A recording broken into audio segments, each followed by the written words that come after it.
I'm standing just outside Old National Bank off West Jefferson Boulevard, where police are investigating a robbery that took place just after 11 this morning. We are just hours away from Game 3 of the Kelly Cup Finals between the Stingrays and the Comets, and there is so much work that goes on behind the scenes to delivering a championship atmosphere. Now, this set will be available online at the beginning of November for $250, and this was my reaction when I saw that price tag.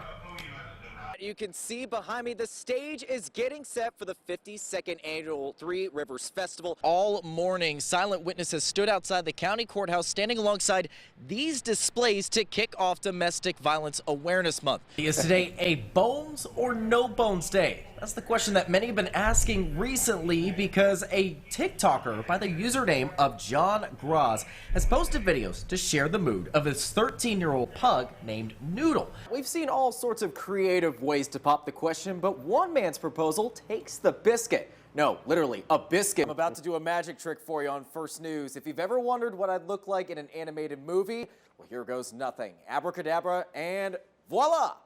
Yes, Pat Sear, I'm standing off East Paulding Road hours after a deadly crash. Now, throughout the morning, we have been sharing the exact fallout from this morning's damage. You can see not too far from where I'm standing, the car came in at such a high speed that it left the roadway, hits what used to be a light pole where that cone is right there, as well as a tree and a gas line. Now, because it hit a gas line, some neighbors were forced to evacuate, a mother along with her children and even a next door neighbor. Now, we had a chance to speak with this neighbor this morning, and as a result of this morning's crash, she has to close her daycare for the day. Now, for 30 years, Columbia City Haunted Jail has created frights and screams for all ages around Northeast Indiana. WANE 15's Josh Ayen visited the jail to get a behind the screams look at the haunted house. It takes a team of creepy characters, costumes, and props to create a terrifying experience at the Columbia City Haunted Jail. Well before Halloween season, work on the haunted jail starts as early as January. As soon as the snow melts, and sometimes before it melts, we're in here doing our build and our tear down because we try to redo at least 80% of the haunt every single season. On Fright Nights, between 20 to 40 characters come in, taking an hour to apply makeup and get into costumes. Not only do they need to nail the look, but they need to act the part too. Some of it gets really complicated and then they have to be on cue. So when a customer comes through, they have to know what their mark is, they have to know what their line is, and they have to hit it every time, thousands of times a night. So we're pretty proud of all of them. The team also doesn't spare a dime when it comes to props, spending hundreds of dollars on custom-made masks.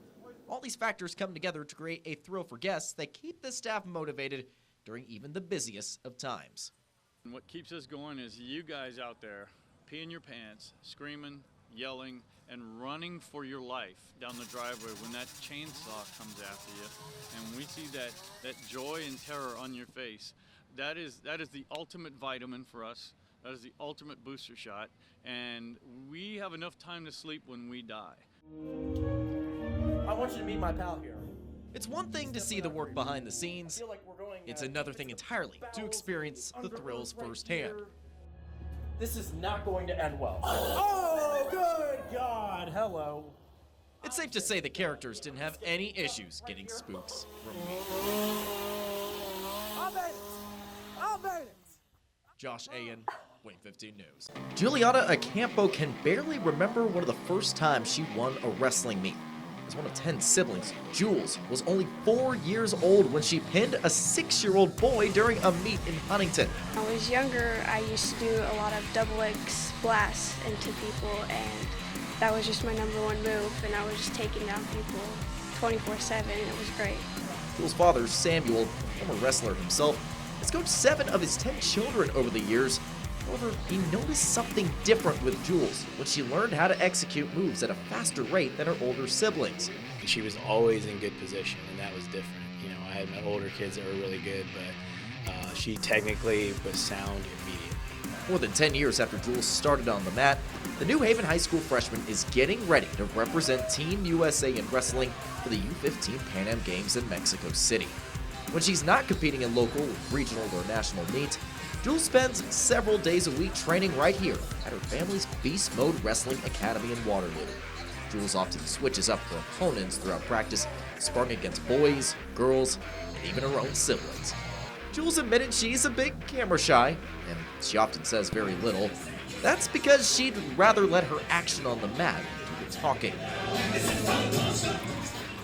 Is very focused. She's very driven to what she wants, and she works for it. It makes me very happy. You know, I couldn't be happier about her all the way around in general. Like her father, Jules is already committed to training the next generation of wrestlers, both boys and girls. A couple times a week, Jules partners with her father to coach some of the younger kids at Beast Mode. It's really fun to do, seeing that I can help little kids become a great wrestler as well. Among the dozens of wrestlers present at practice on Thursday night, almost half were girls. Samuel hopes his daughter's success will inspire other young girls to get interested in the sport.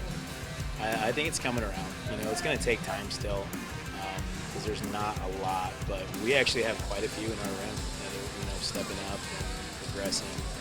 Looking ahead to next week's Pan Am Games, Jules admits she's a bit nervous. However, she's also excited to see how she stacks up against international competition. Her ultimate goal is to compete on the world's biggest stage. I think what inspires me the most is I just want to be, you know, like, become an Olympic wrestler, and it just, in my mind, I just know if I want to get there, I have to work hard and push myself. Jules will go for gold when she competes in the U15 Pan Am Games from October 21st through the 24th. Josh Ayen, WANE 15 News.